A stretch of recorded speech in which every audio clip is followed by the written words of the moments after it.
Hello everyone, welcome back to the channel. Signing out of your Gmail account on your iPhone is a straightforward process, but it varies slightly depending on whether you are using the Gmail app or accessing Gmail to your Mail app or Safari. This guide will walk you through a step-by-step method to ensure a smooth sign-out process.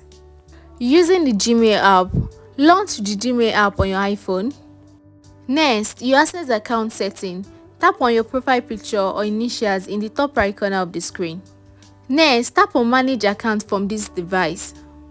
Here you will see a list of all the accounts on your phone. Select the account you want to sign out from and tap Remove from this device.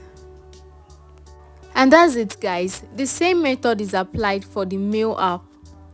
And if you're using Safari, open the Safari app and navigate to mail.google.com, access your account setting and sign out.